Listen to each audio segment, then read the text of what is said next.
Selamun Aleyküm saygılı vatandaşlar, saygılı dindaşlar. Bugün Cuma günü her daim adet üzere gibi saat 4.30 sizinle beraberlikte Kırım Müftüsü Aydar İsaoğlu Rüstemov. Dini yayınımızı seyir etensiniz. Biz canlı efirde çalışamız. Eğer rejisörler telefonları verseler siz de hoş olabilirsiniz. Bugünkü mevzumuz namaz hayatımızda.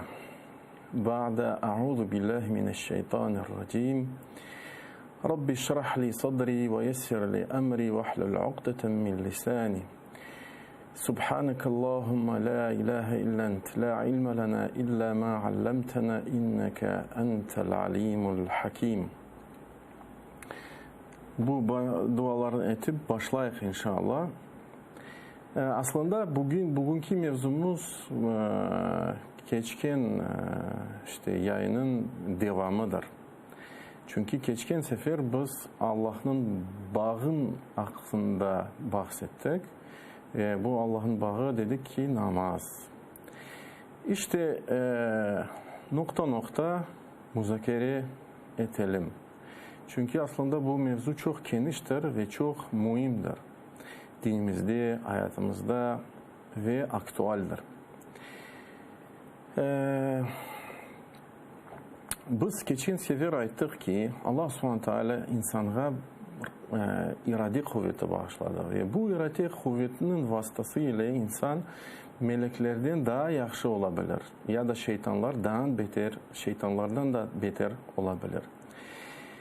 İşte ama biz görüyoruz ki çok insanlar yani namazga böyle nasıl aytayım yani gaflette bulunurlar. Namazga çok ehemmiyet kesmiler. Ne için böyle ola? Geliniz beraber tefekkür ettik, düşünelim. Ve elbette ki Kur'an-ı Kerim'den cevaplarını kıdırma tırışayıq. Allah Subhanahu Teala bu meseleni elbette ki en doğru şekilde aça ve anlata. Mesela Allah Subhanahu Teala bu hususta böyle ayta. O ayta ki Gafir suresinde Ba'de Euzubillahimineşşeytanirracim sizin Rabbiniz söyledi ki Ud'uni astecib lekum. Siz bana dua etiniz. Dua etmek ne demek? Demek ki namaz kılmak. Çünkü tefsirlerde böyle geçiyor. Resulullah sallallahu aleyhi ve sellem ayetti ki dua huvel ibade. Dua esas ibadettir. Dua esas ibadettir. Yani dua namazdır. Çünkü en ilk evvela ibadet bu namazdır. Ve sonra Resulullah sallallahu aleyhi ve sellem bu ayetini okudu. Ve kâle rabbukum ud'uni astecib lekum. Sizin Rabbiniz söyledi. Bana dua etiniz, ben sizge cevap vereyim. İşte dikkatimizi çeken nokta ondan sonra gele. Yani Allah Subhanahu Teala emir ete, bana dua etiniz, bana ibadet etiniz, ben sizge mutlaka cevap veririm. Ve sonra ne ayta? Yani sanki böyle satır arasında bir ifade yok ama biz onu anlayık. O ayta ki İnnellezîne yestekbirûne an ibadeti. Şüphesiz kim kibirge düşüp de bana ibadet yapmasa seyedhulûne cehenneme dâhili. Cehennemge girecekler. Yani onların neticesi cehennem olacak. Şimdi bırakınız neticelerini. Şimdi dikkat çeken nokta ne için? Biz bundan bahsediyoruz. Bunu müzakere ediyoruz. Ne için insan ibadet namazını kılmaya istemiyor? Aslında esasda işte bu ayetke dayanarak, başka da ayetlerge de dayanarak, akıl fikirge de dayanarak işte bu neticeye geliriz. Esas sebep bu kibirdir. İnsanın kibiridir. Ben istemeyeyim. Ne için ben namaz kılacağım? Ve biliriz ki kibir günahlarının tamarıdır. Günahlarının esasıdır. Kibir ilk evvela kim duydu kibirini? İblis lanetullah aleyh duydu. O dedi ki ne için ben ikram olabile Adem'e secde yapmalıyım?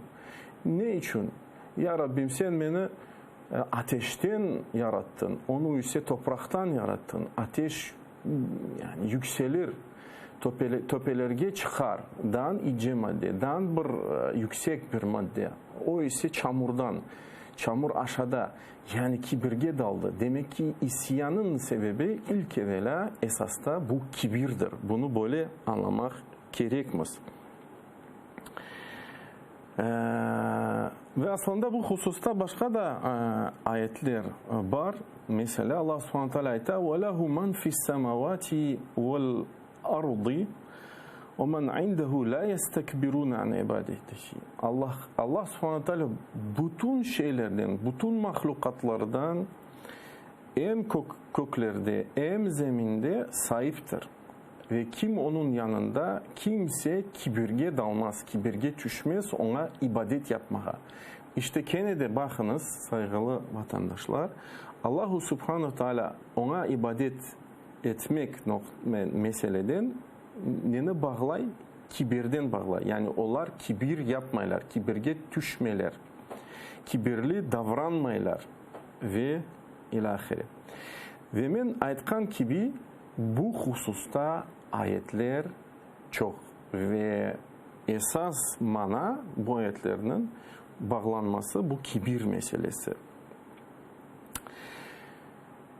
Onun için işte geçen de sefer onu anlattık. İnsan namazga turganda bu kibir eserini mahvete. Çünkü Allah'ın karşına durup o yaratıcının karşısında durup en yüksek noktasını yani başını en alçak noktasından yani ayağından bir seviyede ete yani secde ete ve anlay kim olganını. Devam ettik ve geçen sefer biz kaydettik ki eğer insan Allahu Teala anlatkan yoldan gitmese er ya da geç bugün ya da öbürs gün tehlikede olacak. Özünü tehlikeye atacak. Özünü mahvedecek, Arap edecek. Ne için? Çünkü nurunu coyar. İşte namaza bağlasak biz dedik ki namaz nurdur. Nursuz insan nasıl yürüsün? Nursuz insan karanlık içinde kalacak. Nasıl yürüsün ki? Günahlarının altında kalacak. Kim bizden günahkar değil? Her gün biz hata yapamız. Her gün. Biz geçen sefer bunu öğrendik. Namazdan namazga, cumadan cumaya, Ramazan'a insanlar bu bütün ibadetler insanın günahlarını sile, temizliyor. Ve ayrıca biz kaydettiğimiz Allah Subhanahu Teala bunu ayta ki inna salate tenha anil fahşai vel munkar. Muhakkak ki namaz reddete, defete, neni reddete, neni defete el fahşa. Fahşa ne demek? Bütün pislik. Yani pislik duygularını, pislik fikirlerini, pis amellerini vel munkar. Munkar demek ki münker işlerini, yani menfi işlerini, yasaklanan amellerini, hareketlerini. Ve bakınız bu algoritm. Yani Allah Subhanahu Teala nasıl vasıf etti nesillerini, kim namazlarını bıraktı, onların neticeleri, akıbetleri ne oldu? Allah Subhanahu Teala bunu Meryem suresinde böyle anlatır. فَخَلَفَ مِنْ بَعْدِهِمْ خَلْفٌ اَضَاعُ الصَّلَاةِ. Onlardan son geldi yeni bir nesil اَضَاعُ الصَّلَاةِ. Namazlarını ihmal ettiler. Yani terk ettiler. Ehemmiyet ona kesmediler. Yaptılar, bıraktılar. Yani böyle ihmal etmek, пренебрежительно относились. وَاتَّبَعُ شَهَوَاتِ. Ondan sonra ne oldu? Namazları bıraktılar. Ondan sonra ne oldu? وَاتَّبَعُ شَهَوَاتِ. Şehvetlerge tabi oldular. Şehvet demek ki alçak istekler. Yani ego, yani öz nefislerinin isteğine tabi oldular. Yani kendi nefislerini yenmediler. Ve sonra ne oldu? فَسَوْفَ يَلْقَوْنَ غَيَّ. İşte sonra onlar azap çekecekler. Onların neticeleri azap olacaktır. Allah korçalasın bizni bu neticelerden, bu akıbetlerden. Elbette ki istisna kimdir? Allah subhanahu istisna da yapar. İlla men taba. İstisna kim tevbe etti ve amana, iman etti ve amile salihan ve salih amellerini yaptı. Fa ulaika yedhulunel cennet. Onlar ise cennetke girecekler. Ve la yuzlamuna şey'a. Ve onların karşısında hiç zulüm yapılmaz. Ne için öyle ola? Ne için? Yani çünkü insan öz bağını Allah'tan unutar. Namazını kılmazsa o insan öz bağını Allah'tan öz elinden bıçak kese atar. Ve biz ayttık ki as-sala namaz, Arap dilinde sala aslında sıla degen kelimeden gelir. Ve sıla degen kelimemiz bu bağ demek. Ve onun için ulemalar yani namazın hikmetini anlatkanda aytalar ki namaz Allah'ın bir bağdır. İşte insan öz bağını, öz yaratıcısından kesse Allah subhanahu teala onu öz nefesine bırakar. Ve Allah korçalasın ki bizni öz nefesimizge kaldırmağa. Bir an bile ve bilemiz ki sünnetlerde böyle dua geçer.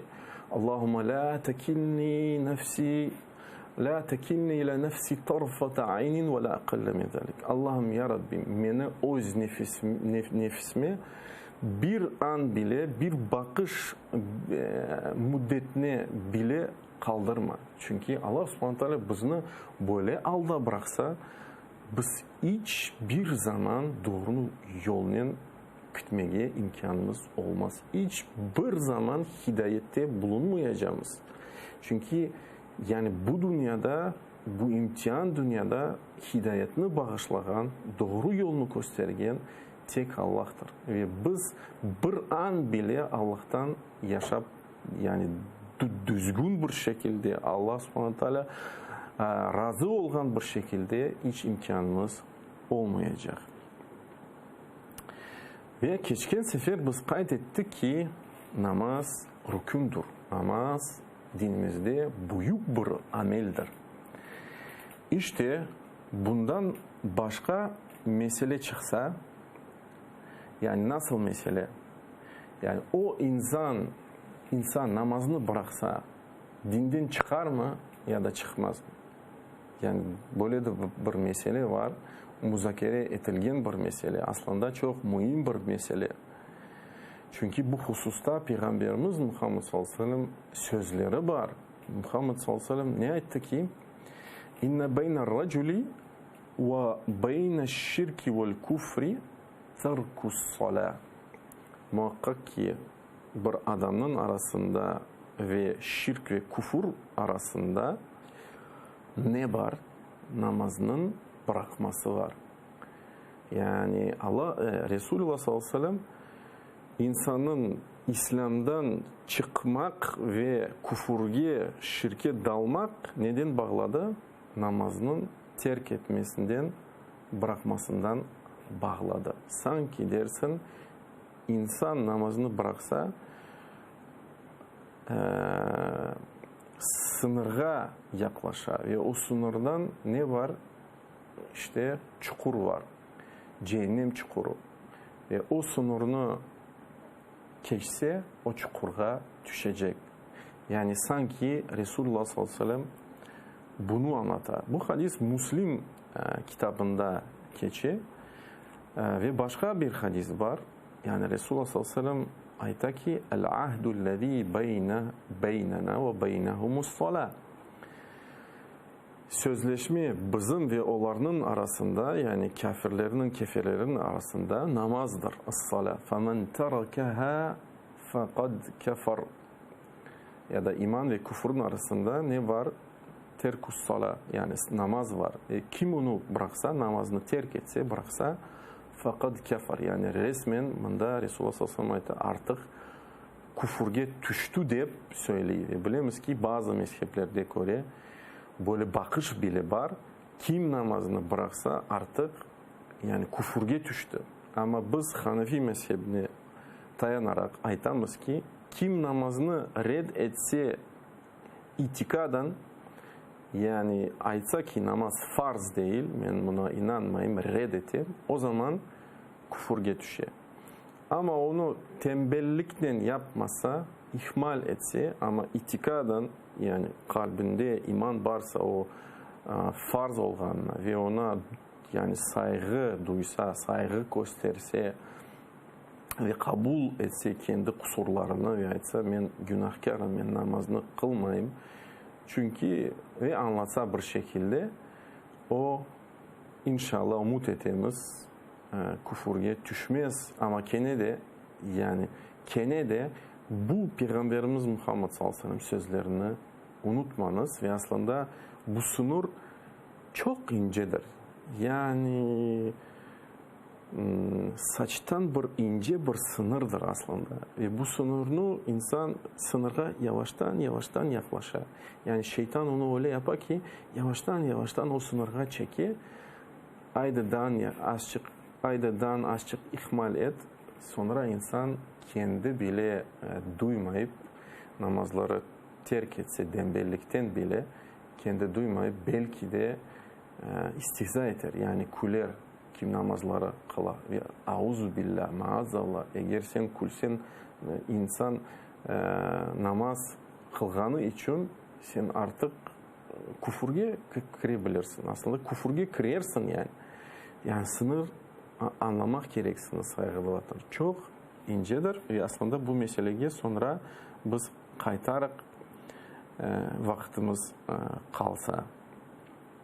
Ve geçen sefer biz söyledik ki Resulullah sallallahu aleyhi ve sellem hatta ölüm arifesinde ilk şeylerden birisini ne sordu? Biz bilemiz ki alnı cüyaydı. Yani o kadar şiddetli bir hastalık ona geldi. İlk şeylerini soraydı. İnsanlar cemaat namazını kıldı mı ya da kılmadı? Aşımda ise insanlarını biz ne görüyoruz? İnsanlar çeyrek kıdırmayıp mazeret kıdıralar. Nasıl yapayım deyip düşünmüyorlar, nasıl yapmayayım deyip düşünüyorlar. Yani aytalar, bilmem vaktim yok, işim çok. Yani Allah subhanahu teala sana ayet bağışladı, seni yarattı. Sana bir günde 24 saat bağışladı. O 24 saatten sana Allah subhanahu teala emir etti ki ey kulum, eğer bana iman etsen işte bu 24 saatten 5 vakit namaz için 5 dakika ayarla. 24 saatin içerisinde 25 dakika sadece bana ayarla de, ayta. Biz bunu reddetemiz. Hiçbir din, hususan son din, son şeriat, son kitap zorluk çıkartmaya indirilmedi. Ve Resulullah sallallahu aleyhi ve sellem bunu kaydetti. O ayette ki inna dine yusur. Muhakkak ki din kolaylıktır. Yani zorlamak için değil. Ve Allah subhanahu teala bunu orada kontekstinde de kaydetti. Hiçbir ibadet insanı zor durumda bırakmaya gelmedi. Eğer bir ibadet aslında insanı temizlemek için ona hususi bir kuvvet bağışlamak için indirildi. Ruh kuvveti, beden kuvveti var, ruh kuvveti var. Ama bu ayrı bir mesele. Bazıları aytalar, bilemiz ki mazeretlerden birisi men bileyim çalışam, abdest almaya imkan yok, ayak yumak gerek. Ama biz bilemiz ki kenede onun da işte çareleri var. Bilemiz ki mesh var. Eğer insan sabahleyin evden çıksa, ayaklarını yusa, mesh giyse, mesh kullanabilir. Yumak gerek mi? Tek öğrenmek gerek bu meselelerini. Bazı insanlar aytalar ki benim gönlüm temiz. Sakallarga bak, sakallı insanlarga baksana ne yaparlar? Namaz kılarlar ama ne yaparlar? belki de haklı, belki sakallı insanlar da günahlı olabilir. Ama mesele başka. Yani sakallı insanlara ne bakmak gerek? İlk evvela biz özümüzge bakmak gerekmez. Yarın hesap bugün amel, yarın hesap sakallı sizin benim için çekmeyecek. Biz özümüz Allah karşısında hesap çekeceğimiz. Ne için yapmadık, ne için yapmadık ve ben böyle teşbih getireyim. Tamam, eğer siz yani bu kadar eminsiniz ki sizin nefsiniz, gönlünüz, kalbiniz temizdir. Nasıl emin olabilirsiniz? Yani açtınız, baktınız mı? Tamam, diyelim ki siz eminsiniz. Ama başka bir mesele var. Tamam, kalbiniz, yüreğiniz temiz. Ama hayat var, imkan meydanı var. Siz hata yapasınız. Şimdi diyelim ki bu gönlünüz, kalbiniz bu beden gibi. Şimdi temiz bedenge siz kirli elbise giymeye ister misiniz?